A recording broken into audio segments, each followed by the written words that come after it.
बोले हाँ। और तो और मैंने ज्यादा क्या कहूं, एक परिवार की रचना थी, महाभारत ग्रंथ पंचम वेद भी बना दिया मैंने, कि शायद इस महाभारत में न्याय अन्याय को देख करके लोग पढ़ करके समझ करके घर में कैसे रहना है, गृहस्थियों को पालन कैसे करना है धर्म का, शायद ये भी सीख जाए। लेकिन तब भी वो भी सीखने को तैयार नहीं, बड़ी दुविधा में है, हम क्या करें क्या ना करें। कि अभी आप अपनी मर्जी के करते जा रहे हैं, अब चिंता नहीं करो, अब संत आ गए हैं जीवन में, मैं आ गया। और जीवन तब तक धन्य नहीं माना जा सकता जब तक कोई गुरु कोई संत जीवन में ना आए। और दूसरे की तो छोड़ो, मैं नारद ही, मेरी गति भी बड़ी दुर्गति थी। बोले क्या? बोले मैं पूर्व में उपबरहण नामक गंधर्व था। नारद जी पूर्व जन्म में उपबरहण नामक गंधर्व थे। और एक दिन सभा लगी थी देवताओं की, उस सभा में गए और वहां गाना बजाना होने लगा। और गंधर्व थे ही गाने बजाने नाचने वाले। अब हुआ ये कि नाचते गाते बजाते मर्यादा को भूल बैठे, नर्तकी के साथ में गंधर्वियों के साथ में ये भी नाचने लगे। ब्रह्मा जी को बड़ा कष्ट हुआ। अरे तुम बताओ, इतने श्रेष्ठ पद पर होकर के और ऐसा काम करते हो, अमर्यादित देवता हो करके, गंधर्व हो करके, जाओ तुम यहाँ रहने के लायक नहीं हो, तुम जब पृथ्वी लोक में जाओगे अपना प्रयाश्चित करोगे तब तुम फिर आना है। ऐसा वो लगा श्राप कि जा करके वो दासी पुत्र बन गए जी। अब दासी पुत्र बने, अब करें क्या? बड़े बड़े परिवार वालों के यहाँ इनकी माता जाती, सेवा करती, खूब बर्तन धुलती, झाड़ू करती, पोंछा करती, इससे इनकी रोजी रोटी चलती। छोटी सी उम्र थी, 4-5 वर्ष की। एक दिन चतुर्मास मनाने के लिए संत महात्मा आ गए। और संत महात्मा आए, उन संत महात्माओं ने अपना स्थान बनाया 4 महीने रुकने के हिसाब से। चतुर्मासा मनाते हैं ना खर मासों में, तो अब उस चतुर्मासा मनाने के उद्देश्य से आए। अब इनकी मैया क्या करती, संतों के बिना देखे हुए चुपचाप सुबह सुबह संत जाते स्नान करने, इतने में ये जाती जल्दी से वहां लकड़ी सूखी सूखी लेप कर देती, झाड़ू लगा देती, आश्रम की जगह में बढ़िया सब तैयारी, हवन इत्यादि फूल तोड़ के रख देती, सब कर देती। एक दिन संतों ने देखा इतनी बढ़िया सेवा कौन कर जाता है। एक दिन कुछ संत वहीं रुक गए, उनने छुप करके देखा, ओ ये कोई महिला है, स्त्री है। पूछा ऐसे छुप के क्यों सेवा करती हो? सेवा तो आप सामने से भी कर सकती हो। इस प्रकार जब कहा, संत अपना नित्य नियम करते और ऐसे ही कथा सुनाया करते एक दूसरे को। तो नारद जी भी कथा सुना करते दूर बैठ करके। कथा पूरी होती, भंडारा होता, और भंडारा होने के बाद जो पत्तल उठने की सेवा थी वो नारद जी करते। और पत्तल में जो जूठन बचती संतों की प्रसादी, उसको एकत्रित करके नारद जी उसका पान करते। उच्चिष्ट भोज अनुलेपने दुजैर। संतों और ब्राह्मण जो तपस्वी थे, उनकी उस शीत प्रसादी को पाकर के नारद जी के अंदर भी ब्रह्म ज्ञान प्रकट होने लगा। और उस शीत प्रसादी की ये महिमा रही कि बिल्कुल अब तो नारद जी खेलना छोड़ दिया, बस 24 घंटे संतों के आगे पीछे लग गए। अब संत भी बड़ा स्नेह करने लगे। समय आया, 4 महीने जब पूरे हुए, संत ने अपना डेरा डंगा बांधा, चलने को तैयार। कहा, देवी अब मैं कल चला जाऊंगे, हम सब लोग चले जाएंगे, अब तुमने बहुत सेवा की, कुछ चाहती हो तो मांग लो।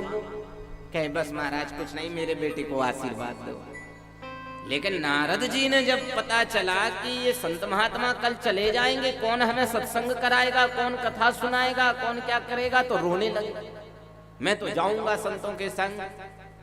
अब जब बात ये हुई तो माता को बड़ा कष्ट हुआ। माता का स्नेह पुत्र में होता है, अरे बेटा तू चला जाएगा, मेरे तो ये बुढ़ापे की लाठी है, ऐसे कैसे होगा। जब बहुत जबरदस्ती नारद जी ने की, माता गई चुपचाप रात्रि में संतों के चरण पकड़ लिए, मेरे बेटे को मत ले जाओ, मेरे बेटे को मत ले जाओ, मेरे बेटे को मत ले जाओ। और कहते हैं श्री नारद जी जब सुबह संतों के पास गए तो संतों ने समझाया, देखो बेटा तुम्हारा कर्तव्य है, माँ प्रथम गुरु है, उसकी सेवा करो। हाँ, हम मना नहीं कर रहे हैं, जिस दिन तुम्हारी माँ का शरीर शांत हो जाए उस दिन तुम मेरे पास आ जाना, अपने आप पता लग जाएगा तुमको। ऐसा आश्वासन दिया। अब नारद जी सेवा करते, मन ही मन सोचते, काश मेरी माँ ना होती तो आज मैं संतों के संग चला गया होता। लेकिन माँ है, संतों ने कहा है, गुरुओं ने कहा है, संत गए तो लेकिन बढ़िया सुंदर मंत्र दे करके चले गए, गुरु मंत्र चेला बना लिया। कहा बेटा इस मंत्र का जाप करना। अब नारद जी मंत्र जाप करते, माँ की सेवा करते। एक दिन माँ गई दूध दुहने, वहीं किसी काले सर्प ने उसको डस लिया। नारद जी को पता चला, दुख भी हुआ लेकिन एक तरफ खुशी भी हुई कि चलो अब संतों के पास जाने को मिल जाएगा। अंतिम संस्कार किया, पिंडदान श्राद्ध सब किया, पुत्र का जो धर्म है वो निभाया उन्होंने। और संतों का चिंतन करते हुए संतों को ढूंढने लगे, मंत्र का जाप करने लगे। ऐसी तपस्या करी नारद जी ने, ऐसी तपस्या करी उस मंत्र के प्रभाव से कि भगवान उनके हृदय में प्रकट हो गए। सुंदर सुंदर दर्शन, माथे मुकुट देख चंद्रिका चटक देख, छवि को छटक देख प्रेम रस पीजिए। लोचन विशाल देख, गले गुंजमाल देख, कुंडल हलन देख, सर्वस्व दीजिए। पीतांबर छोर देख, मुरली की पोर देख, सांवरे की ओर देख, वो ही कीजिए।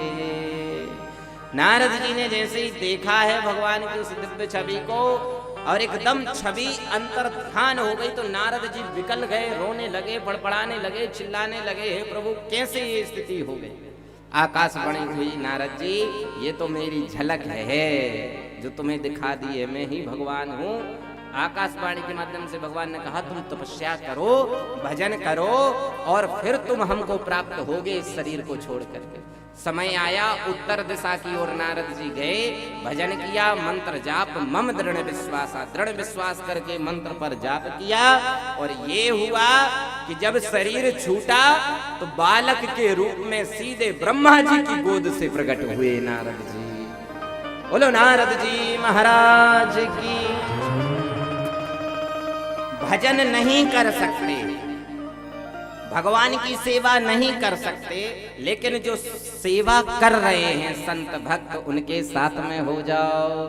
संतन के संग लाग रे तेरी अच्छी नेगी, संतन के संग लाग रे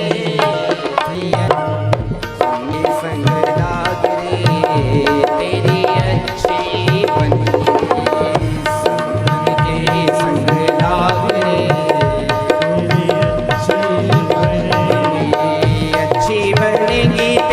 किस्मत जगेगी, अच्छी बनेगी तेरी किस्मत जगेगी, अच्छी बनेगी तेरी किस्मत जगेगी, अच्छी बनेगी तेरी किस्मत जगेगी। होए गो तेरो बरभाग रे तेरी अच्छी बनेगी, होए गो तेरो बरभाग रे। हरि बोल।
ध्रुव जी की बन गई, प्रहलाद की बन गई, ध्रुव जी की बन गई, प्रहलाद की बन गई। मात्र 5 वर्ष के थे, 5 वर्ष के नारद जी के ही शिष्य थे ध्रुव जी और प्रहलाद जी। बुढ़ापे में भजन नहीं होगा, भजन होगा बचपन में। ध्रुव जी की बन गई, प्रहलाद की बन गई, ध्रुव जी बन गई, प्रहलाद की बन गई, ध्रुव जी की बन गई, प्रहलाद की बन गई, ध्रुव जी की बन गई, प्रहलाद की बन गई। हरि कीर्तन में लाग रे, सभी का जड़भाव से हरि कीर्तन में लाग रे, तेरी अच्छी बनेगी। हरि कीर्तन में लाग रे, हरि बोल अच्छी बनेगी। अच्छा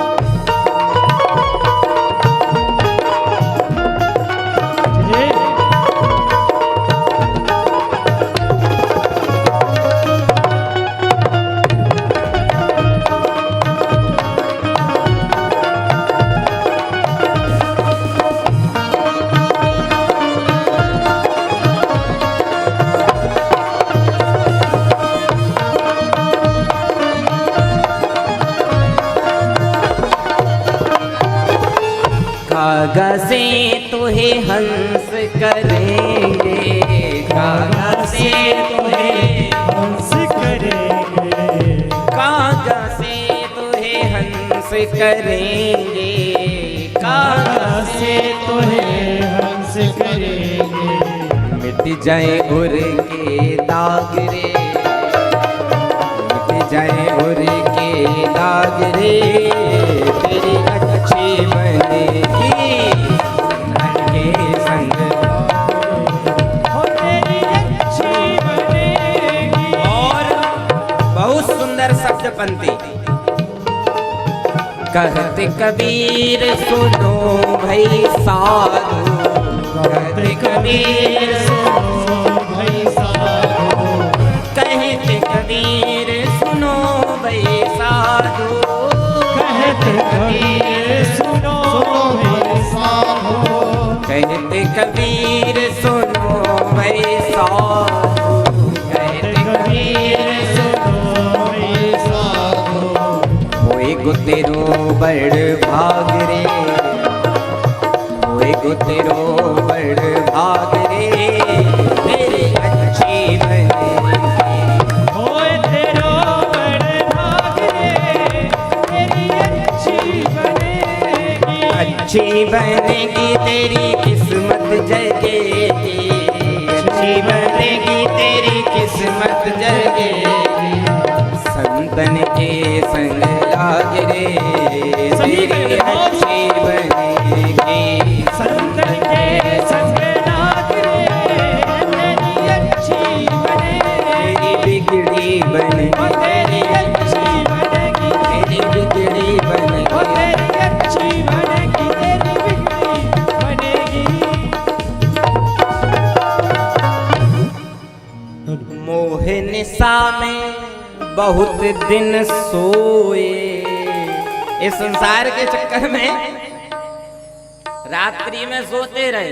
मोह रात्रि में बहुत दिन सोए, पर जाग सके अब जाग रे। यदि इतनी कथाएं सुन के भी हम नहीं जग पा रहे हैं तो फिर भैया अब हम क्या कर सकते हैं।